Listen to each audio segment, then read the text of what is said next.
El especialista responde. ¿Cómo están ustedes? Bienvenidos a nuestro programa dedicado a la salud. Hoy conversaremos de un tema que se ha ido haciendo cada vez más habitual en el debate público, e incluso como conversación al interior de los hogares. ¿Qué tanto se pueden exponer los niños a las pantallas? Nos acompaña justamente la doctora Karina Tirado, ella es neuróloga infantil del Hospital Calvo Maquena, también académica de la Universidad de Chile. Y aprovechamos de recordarles, doctora, que nos hagan llegar sus preguntas y comentarios con el hashtag El Especialista Responde. Doctora, bienvenida, muchas gracias por acompañarnos. Muchas gracias a ustedes por la invitación.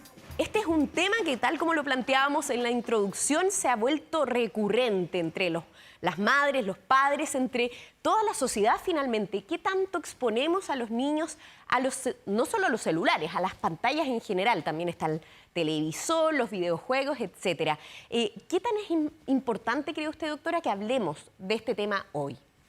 Es sumamente importante para nosotros, sobre todo ahora como comunidad médica, pediatras, no solo neurólogos, sino que pediatras, médicos en general. Estamos muy preocupados sobre la sobreexposición de las pantallas. Es un tema que nosotros como Hospital Luis Calvo Maquena lo hemos hecho como parte de nuestra cruzada, por así decirlo, de educar. Claro. Educar, porque no se trata de una eliminación de las pantallas ni dejar de convivir con las pantallas, sino hacerlo de manera saludable y responsable, como un hábito más de la vida, que tiene que ser regulado y asesorado por los padres, como todos los otros hábitos de los niños. Tal cual. Doctora, ¿hay recomendaciones básicas para ir caminando en esta conversación a partir de ciertos parámetros, ¿no?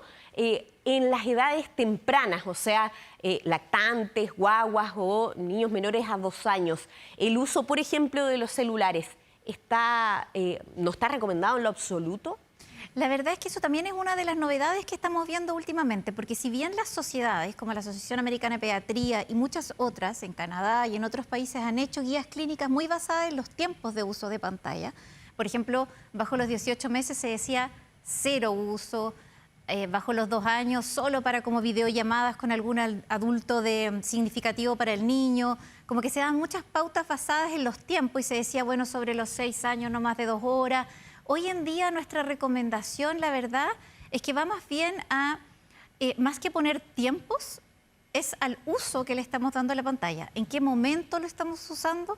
¿Con quién estamos usando las pantallas? ¿Para qué estamos usando las pantallas? ¿Qué contenido se está ocupando? Es decir, fijarse en la totalidad de lo que implica. Un niño que hace deporte, que tiene buen rendimiento, que no tiene problemas de salud mental, puede tener quizás una mayor exposición a pantalla que niños que a lo mejor tienen otras dificultades o están dentro de un grupo de riesgo. Es decir, como que las indicaciones ahora son más individuales.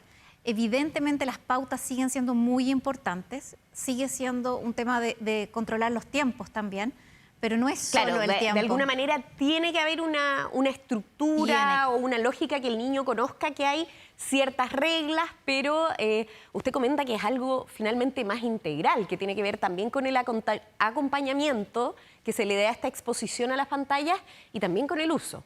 O sea, es fundamental, porque sobre todo a edades tempranas, lo que más marca la diferencia es, por ejemplo, el 2 horas solo, son muy distintas a 2 horas acompañados de un adulto que va dialogando con el niño y que va haciendo una diada que en el fondo puede abrir puertas de estimulación y de aprendizaje. Es muy distinto una pantalla, solo un niño que no sabemos qué contenido está viendo y tampoco está interactuando, versus a un tiempo en familia.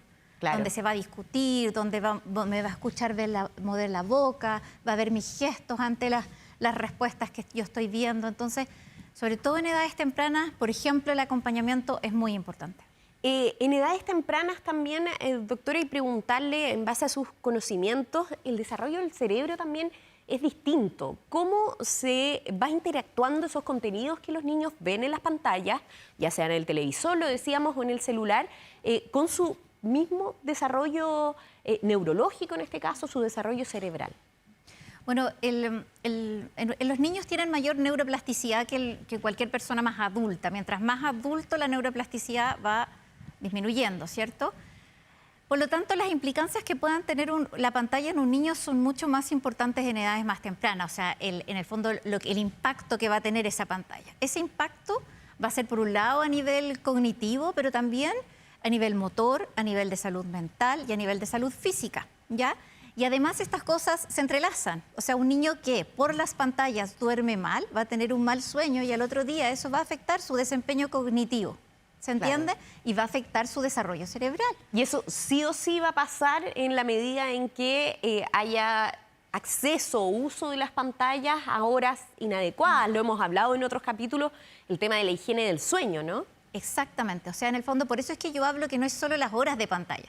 Si yo estoy ocupando las 2 horas de pantalla en las horas de que debería estar durmiendo siesta o estar durmiendo en la noche, el impacto es mucho más negativo que ocupar las 2 horas de pantalla en un horario establecido por los adultos que corresponde. Claro. Lo mismo si este interfiere con la alimentación o con el horario de estudio o interfiere con el horario del deporte. ¿Y por qué esto es tan significativo? Porque la literatura más reciente lo que nos muestra es que las alteraciones en la microestructura cerebral, como por ejemplo de trayectorias, se están viendo más perjudicadas por el desplazamiento de las actividades que los niños no están haciendo por estar, algunos niños conectados 6 a 8 horas de día de pantalla. O sea, no solo la exposición per se, sino lo que deja de hacer por estar conectado a la pantalla. Exactamente, como una teoría de desplazamiento que le llamamos nosotros. Perfecto. El niño que no sociabiliza, su cerebro es muy poco probable aprenda a sociabilizar en edades más tardías. Un niño que el padre no le lee todas las noches, no le habla, no se comunica, porque los adultos también estamos con esta tecnoferencia, que estamos muy interferidos. Entonces, si estamos los dos en paralelo, cada uno con su celular, y yo no le hablo, no le leo, ese niño va a tener alteraciones en la microestructura cerebral de sus trayectorias de lenguaje, porque no se está exponiendo lo suficiente. ¿Qué pasa con el niño que no juega en la plaza? ¿Cómo resuelve un conflicto con los compañeros? ¿Cómo responde de quién es el turno de algo? Porque nunca lo ha vivido. Claro. Entonces también están todos los temas sensoriales que los niños empiezan a tener. No están jugando con barro, no están tocando el pasto sin descalzos. Hay tantas cosas que están dejando de hacer los niños por ser reemplazados por las pantallas, que en el fondo en estas edades tempranas, donde son las ventanas de un desarrollo cerebral, uno está viendo que los canales de desarrollo están variando.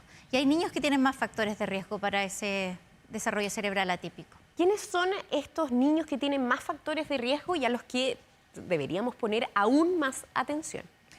En general hay varios factores significativos, como por ejemplo si las familias son una familia que es muy poco estimuladora y en general el niño está mucho tiempo en las pantallas, es distinto a un niño que si bien pasó 3, 4 horas en las pantallas porque la mamá de verdad tenía que trabajar y no hay otra red de apoyo, pero ese adulto cuando llega y lo saca a la plaza y juega y todo el tiempo que puede reponer, el tiempo que no estuvo, en general ese es el mensaje súper esperanzador que hoy quisiera dar, que estos tiempos de pantalla se pueden reponer. Uno llega y puede jugar un rato, estimular, tener tiempo de calidad y todo lo que no estuvo en pantalla no necesariamente va a generar un daño, porque el niño igual va a estar expuesto a lo que debe estar expuesto.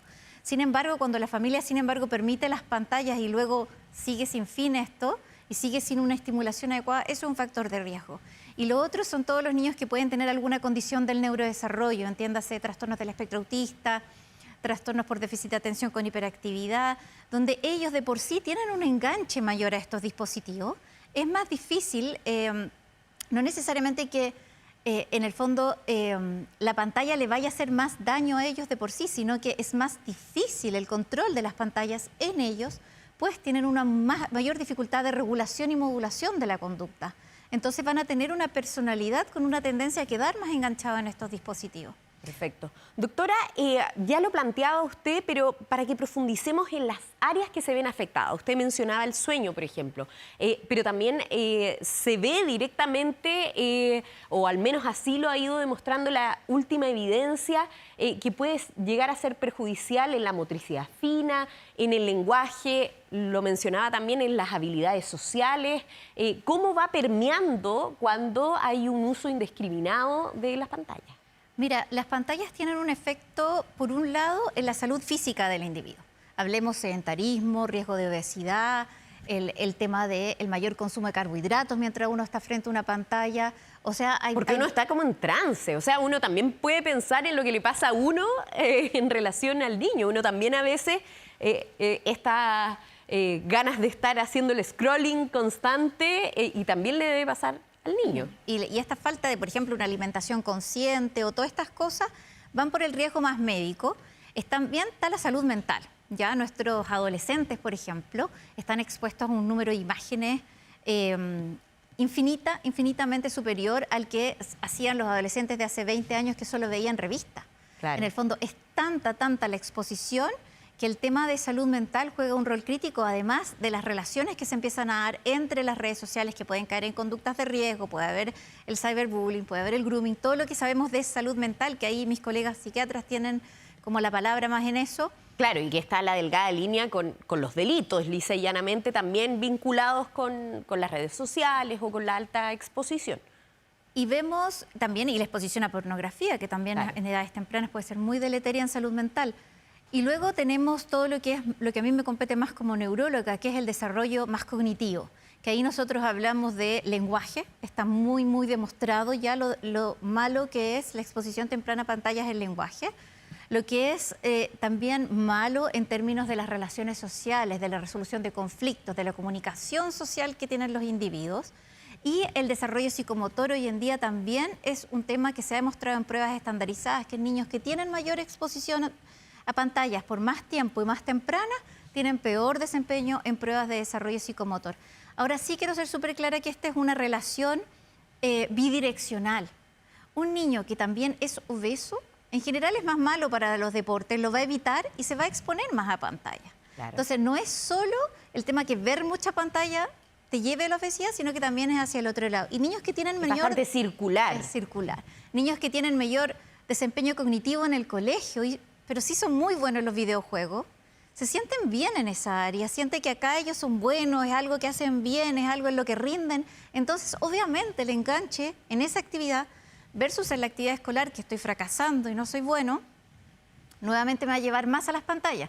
Si tengo problemas de habilidades sociales, también me voy a aislar y voy a tender a estar más en las pantallas. Entonces, todo esto es un círculo en el fondo. Es como tenemos que atacar los dos problemas, trabajar las habilidades sociales en un niño que le cuesta y tener control parental de las pantallas. Claro, y en ese sentido, ya que lo acaba de mencionar, doctora, el control parental, el tipo de contenido al que debería acceder, ese tipo de contenido va variando dependiendo de las edades de los niños, tiene que ver con el desarrollo al que queremos apuntar, no sé, el lenguaje, se me imagina cuando en algún momento se hablaba mucho del cantando aprendo a hablar, etcétera, ese tipo de contenidos. ¿Cómo guiarse los padres de qué contenido pueden acceder y cuál no? O, por ejemplo, con las redes sociales, ¿a qué edades o qué tipo de madurez debe tener un niño para poder acceder o manejar o administrar sus propias redes sociales? Nosotros en eso hoy en día hacemos como una psicoeducación a los padres de que primero conozcan a sus hijos, porque no es solo edad. Hay un nivel madurativo distinto en una misma edad en distintos individuos. Uno conoce que hay niños que son más impulsivos, hay niños que uno tiende a etiquetar por edades, a segmentar por edades, y no lo que usted está planteando finalmente tiene que ver más con las personalidades. Con las personalidades y como saber, mi hijo ya está con un interés sexual, ojo en eso, tenemos que conversar esto antes. Y acá lo que nosotros tratamos de fomentar en el fondo son personas que son niños, niñas y adolescentes que tengan un autocuidado, que entiendan que esta es una herramienta que si bien puede ser muy útil, también puede dañarme. Claro. Aplicaciones 100% educativas y realmente efectivas en eso prácticamente no existen, si somos súper realistas. No tienen como todos los estándares que se deberían pedir para que una aplicación sea realmente... que realmente llegue al aprendizaje de ese niño, porque hay edades en que eso va a ser como música de fondo, le decimos nosotros a los papás, pero en realidad un aprendizaje que se lleve del mundo de las pantallas al mundo real no va a existir. Claro, un ruido permanente, no necesariamente que eso pueda fomentar o estimular ciertos desarrollos. Y la verdad es que si nosotros vemos cómo nuestros adolescentes o nuestros niños están usando las pantallas, esto no está haciendo para fines educativos. O sea, el que crea eso es porque no sabe cómo está usando su hijo su celular. Entonces, lo más recomendado es, primero, cuando uno entrega el dispositivo, que ojalá sea lo más tarde posible, enmarcarlo. Decir, mira, yo te entrego este dispositivo, pero te lo estoy prestando. Esto es algo que vamos a discutir, vamos a conversar. Yo tengo derecho a revisarlo si quiero. Y yo quiero que tú te cuides. Marcar ciertos límites, mostrar ciertas mostrar el riesgo, educar en el riesgo. Si alguien te habla, esto puede ser por esto. si tú no puedes dar información a extraños, o sea, la constante conversación. Y con esto no es interrogar al niño. ¿Qué estás viendo? ¿Qué estás haciendo? Porque cuando tú hablas con tus amigos no interrogas a los niños.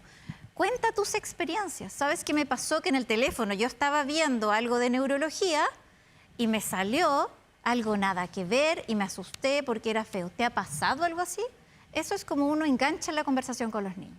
Claro. Cuenta su experiencia y espera la experiencia del otro. Perfecto. Doctora, todavía nos queda mucho por conversar, pero vamos a aprovechar de darles tiempo a ustedes en las casas, además de hacernos llegar sus preguntas y comentarios con el hashtag El Especialista Responde. Y ahora vamos a una breve pausa. Pero antes, las cataratas son la principal causa de ceguera en el mundo y en la mayoría de los casos se desarrollan lentamente a través de los años. Si su visión se ha vuelto borrosa, las cosas que ve no son tan brillantes ni coloridas como solía verlas, puede que haya desarrollado una catarata en uno o ambos ojos. Visite a su oftalmólogo y cuide su visión. Clínica Oftalmológica Mira, ver bien, vivir mejor. El Especialista Responde.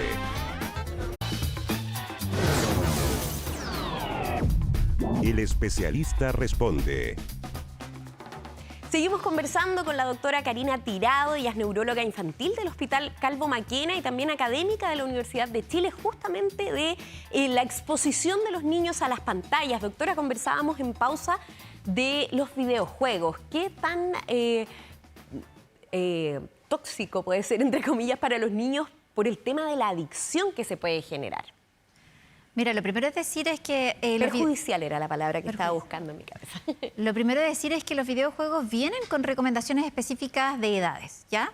Hay algunos videojuegos que pueden llegar a ser muy, muy violentos y otros con un contenido absolutamente de adulto. O sea, incluso se han visto videojuegos que tienen contenido que cae casi en la pornografía por la realidad también que tienen las imágenes. Son muy parecidos a la realidad. Entonces, es súper importante que los padres en ese sentido vean el PG, que le llaman, que es Parental Guidance, del videojuego que le están pasando al niño. Eso por un lado, pero hay otros que si bien son indicados para niños, tienen una forma de funcionamiento, de cómo son hechos, que tienen el mismo sistema que sería una máquina de casino, que están hechos para que uno quiera seguir enganchado y quiera seguir jugando, generando en aquellas poblaciones o personas que tienen una mayor tendencia, como hablé de grupos de riesgo, o personalidades que tienen una tendencia más adictiva a poder quedar en realmente una adicción. ¿Una suerte de ludopatía se genera? Muy similar a eso. Hoy en día se habla del uso problemático de pantallas, se está conversando a nivel mundial de incorporar un diagnóstico que sea básicamente una adicción al internet, a los videojuegos o a las pantallas, porque ya hay lugares en Estados Unidos en que los niños se están yendo a campamentos de desintoxicación de pantallas al nivel que llegan. O sea, podemos ver en gamers que llegan a usar sonda para no tener que levantarse al baño, estar sentados 24 horas pegados en una pantalla sin parar. Y los juegos en línea que ellos van conversando no reemplazan las habilidades sociales del contacto físico. Para nada, porque tenemos que pensar que no es solo lenguaje, no es hablar. Es comunicarse, es el tono que yo ocupo en las cosas, el lenguaje no verbal, los gestos que ocupo, y los niños están perdiendo eso, están dejando de entender las claves sociales que tenemos en las relaciones, un poco basadas porque hay una demasiada literalidad en el fondo en el mensaje que se entrega vía pantalla. Claro. Doctora, ¿y la relación celulares-colegio? ¿Cómo ahí se puede abordar también? Hemos visto que en otros países han hecho lisa y llanamente la prohibición de llevar celulares. En algunos lugares, acá en el municipio de Las Condes, por ejemplo, en los colegios vinculados al municipio, no se puede llevar celulares. Pero ¿cómo es esta relación?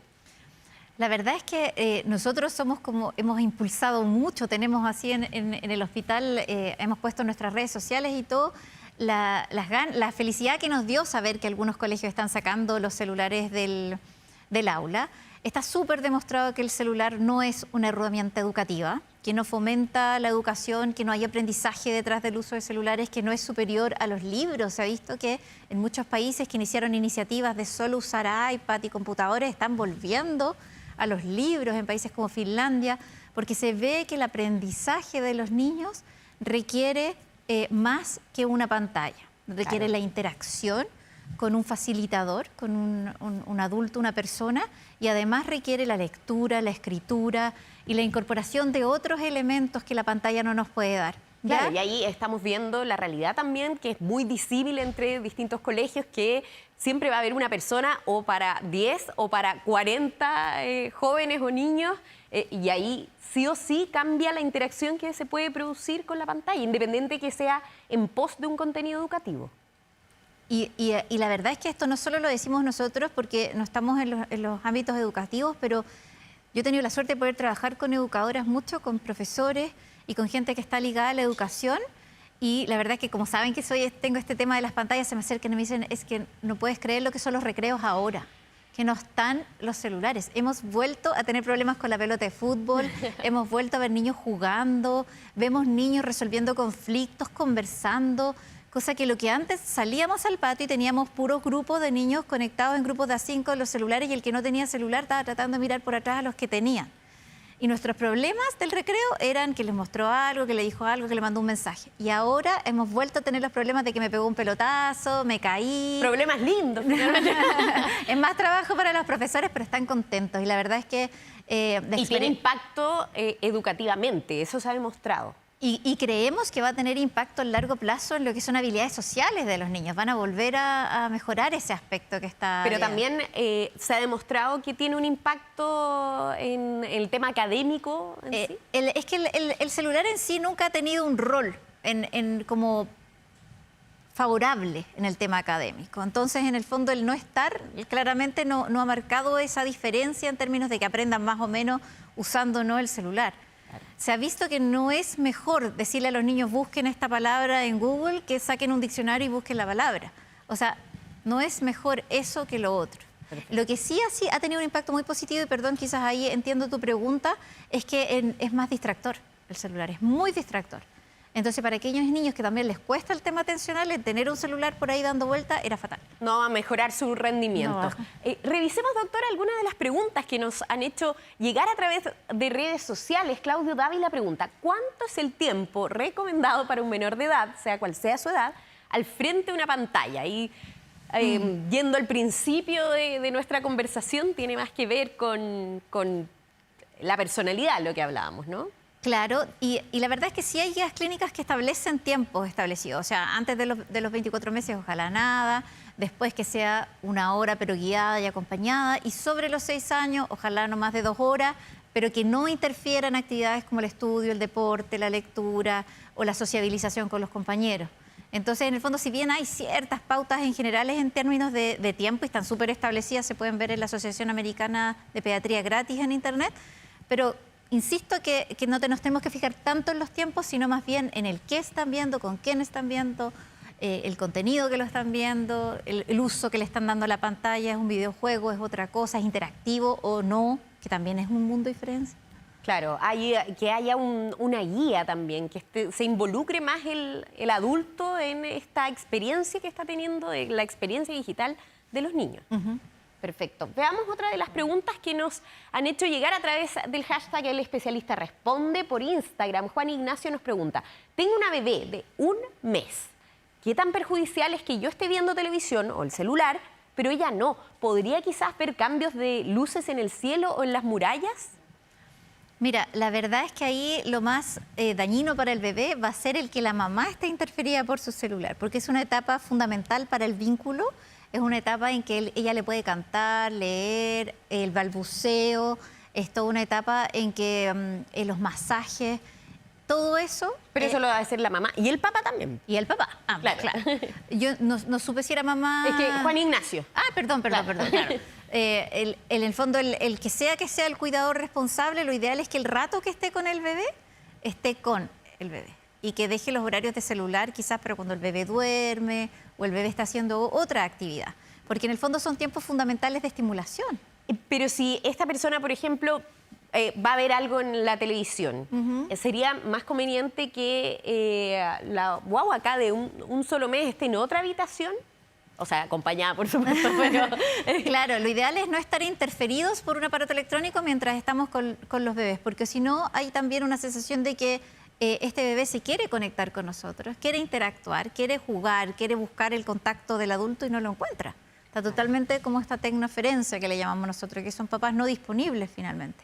Claro. Que es lo que uno a veces ve como que el típico reclame de la plaza, que están todos los papás así, los niños están haciendo cualquier cosa. O sea, lo ideal es que esas instancias sean instancias en que si yo llevo a mi hijo a la plaza, no es dejarlo solo en la plaza, es ver si hay un conflicto, ayudarlo a resolver ese conflicto, a ver cómo pudimos haber resuelto este problema con la pelota, por qué no dejas que pase primero el amigo y después pasas tú. Claro. Son los momentos que tenemos para entregarles herramientas a nuestros hijos para que después las usen en la vida diaria. Claro. Si yo estoy interferida con mi celular, no puedo entregar eso, no puedo aportar.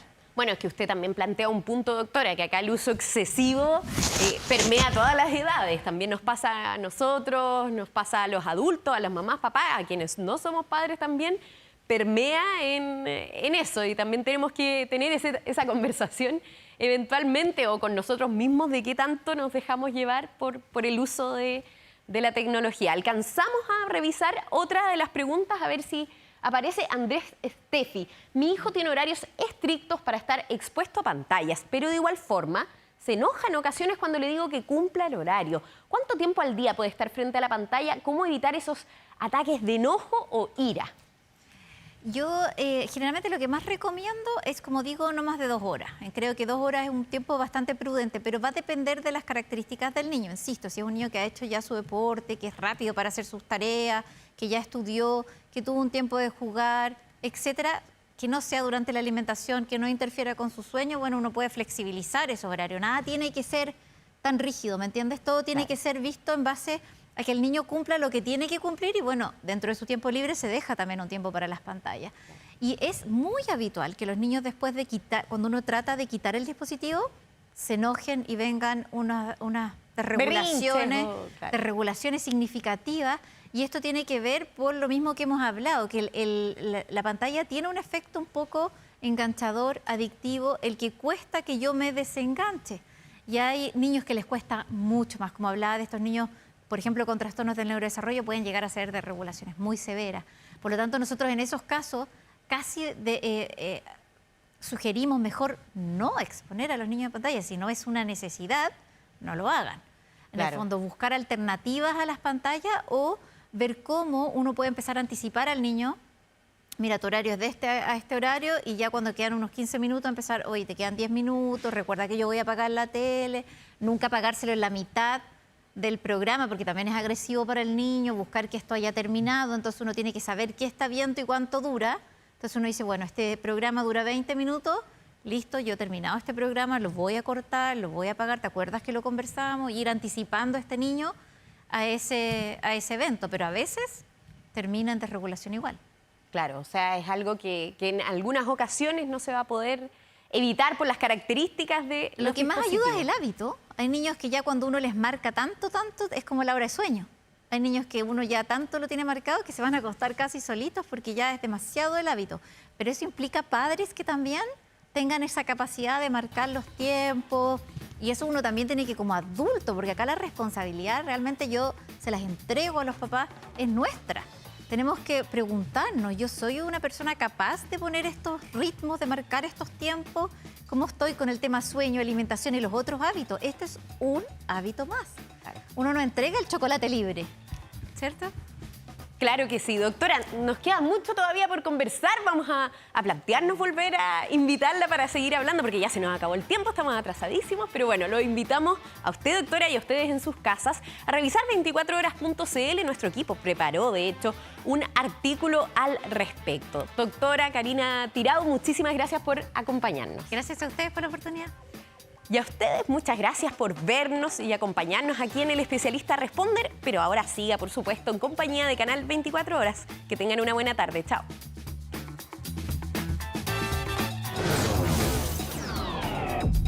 El Especialista Responde.